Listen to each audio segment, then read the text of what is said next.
All right, y'all, this is everything that I did to my 2004 Chevy Tahoe Z71 package to make it a reliable daily driver. So, I bought this car from a friend of mine, 2,500 bucks. It's got 250,000 miles on it. He had some decent maintenance done on it throughout the years. He bought it with 30,000 miles.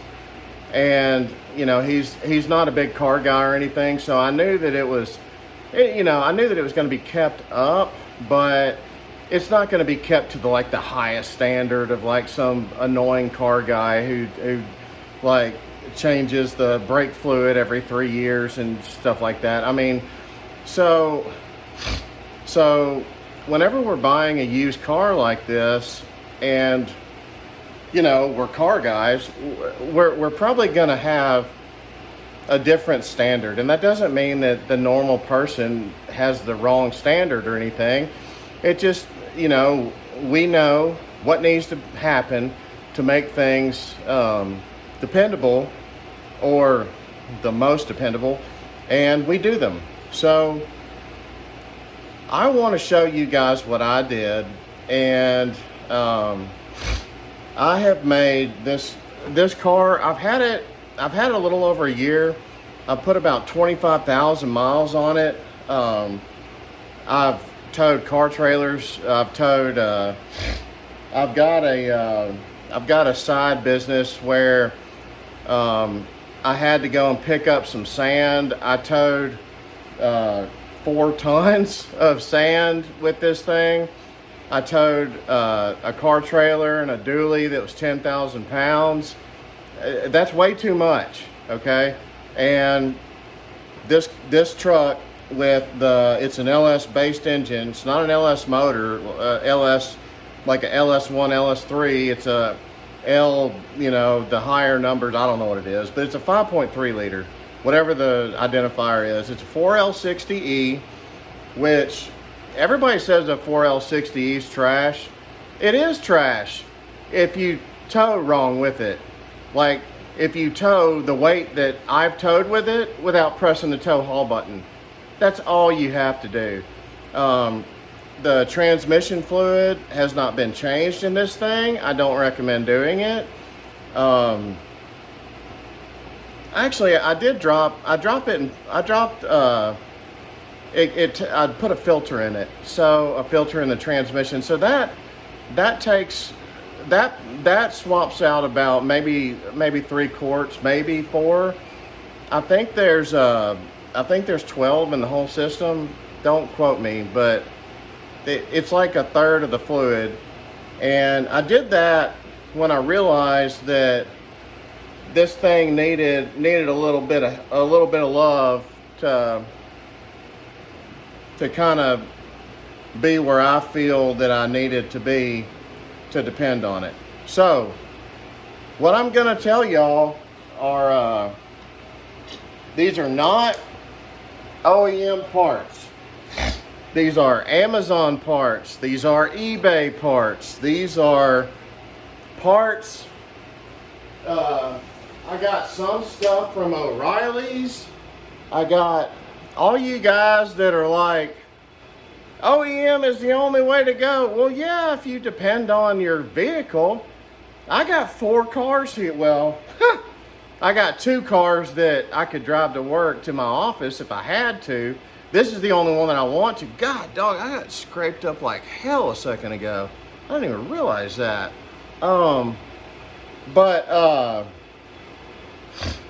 If you're an Uber driver, if you're a pizza dude, whatever, your car kind of needs to work. You might want to use a little higher quality part.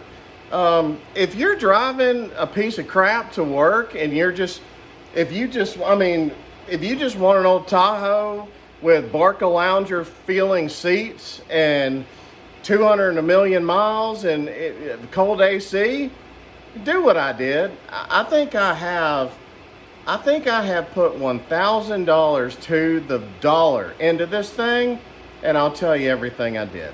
All right, so let's scoot this over a little bit, and I'm gonna pan you down, and I'm gonna start with the alternator. The first thing I did when I picked it up,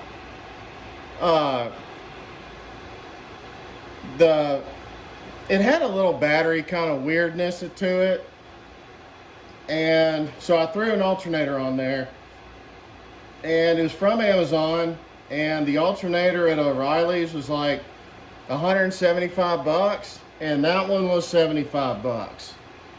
And I don't know, it works. This battery right here, well, anyway, you can't see it. It's a Super Start. I do believe in buying the longest year battery that you can find, but that is because I'm a Costco member, and this is not a Costco battery, but the battery that was in here had warranty left, so I went and swapped it out for free. All right, so I put the alternator on there, started running, you know, it was charging, all that jazz. It was running really bad. So the next thing I did is I bought a set of spark plugs and spark plug wires off Amazon. See, they're super cool. They're red, they're sporty, they give you more horsepower. I'm just kidding. What they are is, the red ones, they're a larger millimeter wire than the factory ones, and whatever, they work. And they were like, again, like a third of the price of buying name brand stuff. The spark plugs that I ended up putting in here, though, those are NGKs. Don't buy off-brand spark plugs. I recommend NGKs. I've had good luck with them, and for this motor, I recommend those. There's other people out there, like I've got some good buddies that are LS gurus, and they might have a different brand of spark plug that they recommend. And to be honest with you, I would go with whatever people recommend. I like NGKs, they're cheap and they work good. And while I was doing the spark plugs, I also ordered the coils. Now, I ordered coils off of Amazon. I ordered every single coil, and I also ordered the wire harness that goes to the coils. All this stuff is super easy to swap, and it's super cheap. So it's kind of like, why not? You know?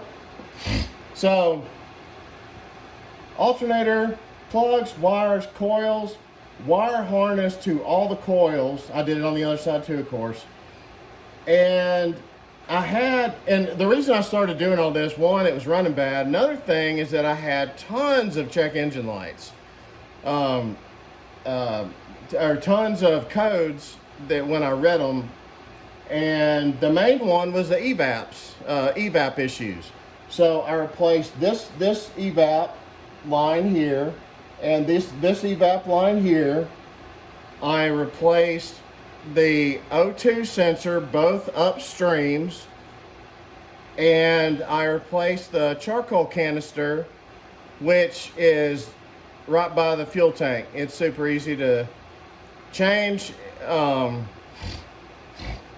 It's kind of daunting though if you've never done it.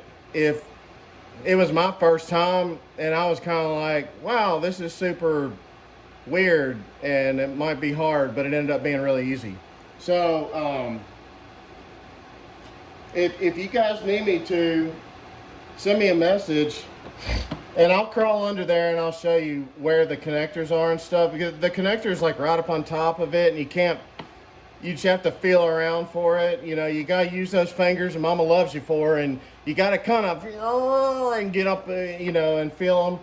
And they're those ones that they're like pressed to fit.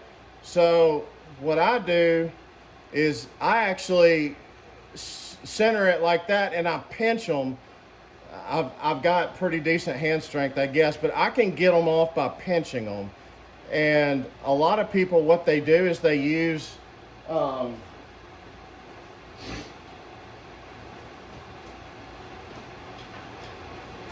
a lot of people, what they do is they use a trim tool like this and some needle nose pliers. But I mean, if you have pretty decent hand strength, you can just kind of center the thing and just whoop and just give that a shot. I know y'all are looking at this. This is when I was finagling with that coolant sensor down there, and I had this off on. Always disconnect your battery, because yeah, that's what that was. Anyway, okay, so that's everything that I did for the ignition system. And let me move y'all over here.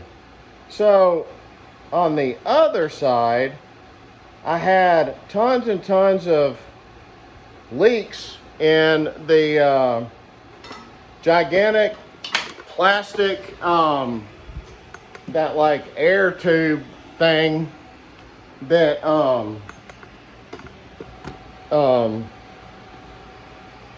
you know, this deal.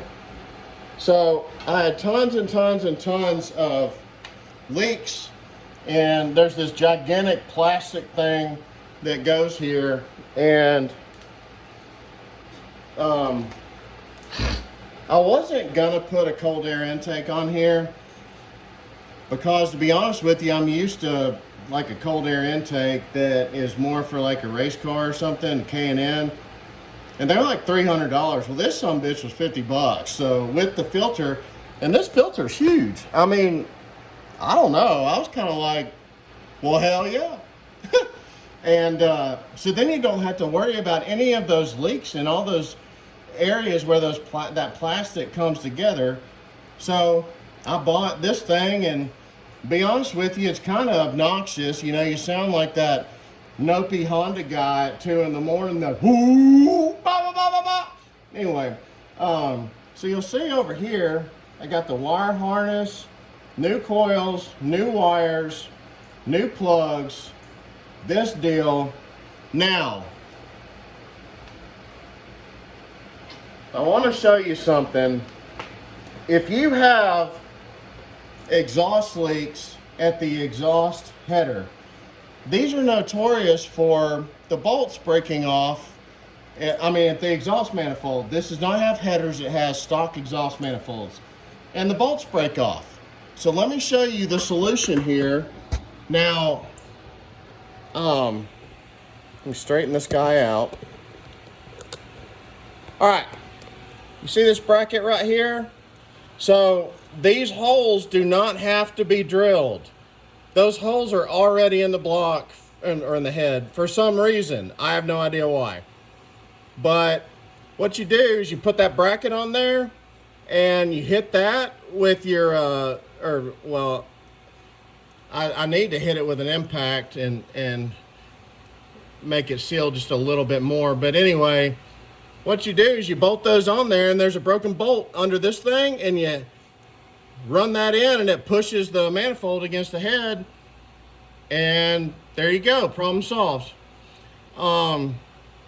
They make these for all 4 corners, and you'll see that I have them.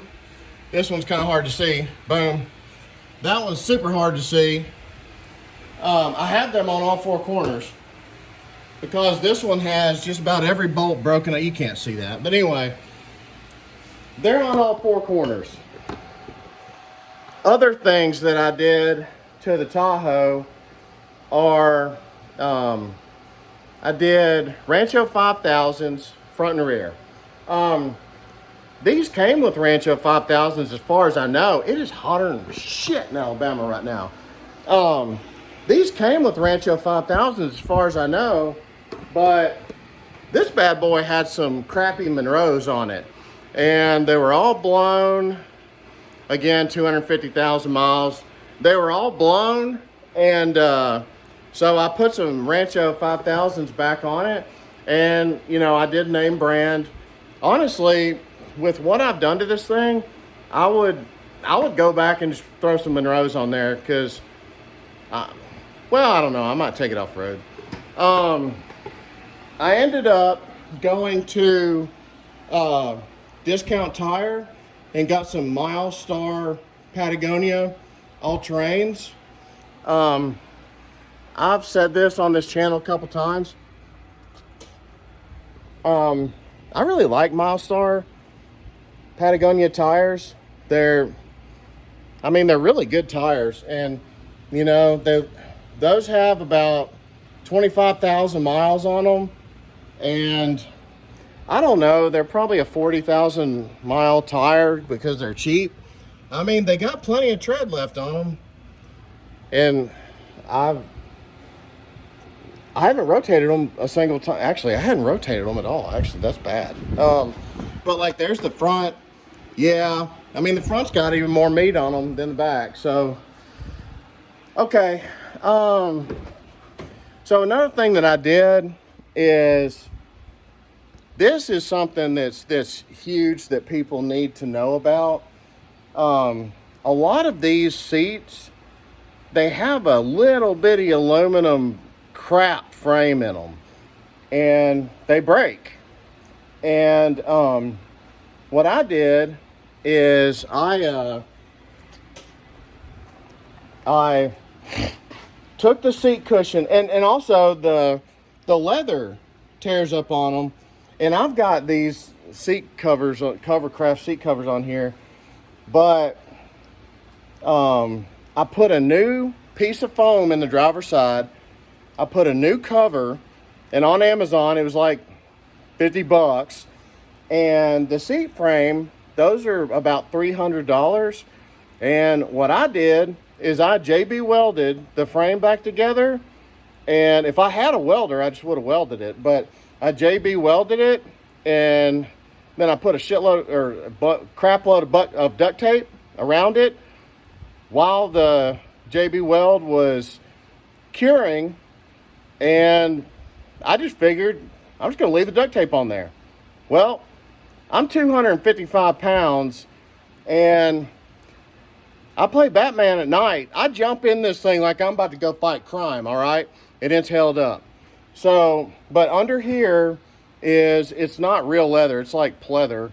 But the seat cushion is very comfortable. You know, that's $50. And I put this, I don't know if the keys are in here. Yeah, okay. So I put this guy in here, this Apple radio, touchscreen, whatever, Apple CarPlay radio thing. And I don't know, it's all right. It's kind of finicky. It was actually expensive. It was, well, not expensive, expensive for this car. It was like $220, but the main thing, really the only thing that I have left to do is the stepper motors. So the gauges, you see, I'm going 55 miles an hour sitting still. So that is a little white circle, I don't know. It's on the back. You take all of this out, and apparently it's really easy, and you get stepper motors for every single one of those gauges, and it's about $25, and I'll do that. And that's about it. Oh, no, that's not it. Okay. These mirrors are like, I don't know if they're heated or whatever, but the mirrors were like burnt and foggy-ish. Like, you couldn't see out of either mirror. And I was like, what the hell? And so I bought the actual replacements, and they were like $10 each. And these are them. And they put your turn signals still in the mirror, and you know, it doesn't, like, these are fold and tumble mirrors or whatever they're called. They fold to the side. It doesn't affect that. It's just this piece right here, and $10. So all in, I bought tires, shocks. Oh, and I did the inner and outer tie rods. Same thing off Amazon. It's like 40-50 bucks. So I did those. I did the shocks. Oh, there's a if you have a really bad oil leak in one of these 5.3s, maybe the 4.8, I don't know about the 6.2, like in a Suburban or something. There is a spot right above the oil filter for an oil cooler if you put one on. Well, it's got a paper gasket in there, and it leaks a ton of oil. So I took the skid pan off this thing, and oil, it was like 10 pounds of crud and just junk oil and crap that had accumulated on top of that skid pan from all the oil leaks. And I don't know, I mean, that little gasket was like $3. I don't think a lot of people really talk about it or know about it, but solve the oil leak. Oh yeah, I put a radiator in the radiator and hoses, and I did that recently. I put that on the channel. And like I put some Freon. You know, I got the AC system, put my gauges on it, and got it to where it had, you know, the right amount of Freon in it. And by the way, you buy a vacuum, buy an AC vacuum, vacuum it down, get all the oxygen out of your AC system, because that Freon, it's no bueno with oxygen. So your AC system needs to be all Freon. You can't have any oxygen in there, or any moisture, of course. Like I live in the northern Alabama in the south. You got to get all that moisture out of there, or it's not going to work very well. So anyway, that's everything that I've done to my Tahoe. I love this thing. I've got about 3,500 bucks in it. It's probably worth 3,500 bucks, but it runs good. It shifts good. It tows good. I've always liked this body style. I had a few of these when they were newer, and I don't know. New cars, they kind of suck now. Everything's blowing up, and get yourself an old truck. Learn how to work on it. You know, I'm not saying throw Amazon parts on there, but why not? Oh, so you see this stuff? This is interesting. So I started, did I put some back here? No. This is rust cutting gel, and I'm just trying it out. See how it's like bubbling up? And that one's like making all that rust just kind of run off. It's bubbling up and it's kind of eating that rust. And I'm doing a test on this, because what's under here is an International Scout. And I don't know if you guys know much about International Scouts, but they should be called International Rust, because these dang things rust. They come out of the factory rusty. So I'm looking at the best way to treat the rust that's there. I'm gonna get a welder, and I'm gonna cut sheet metal out, and I'm gonna learn how to do all that stuff. But you know, I hope this helps somebody. And if you have any questions, you know, just let me know, and I'll be glad to try and help you out. See y'all. Bye.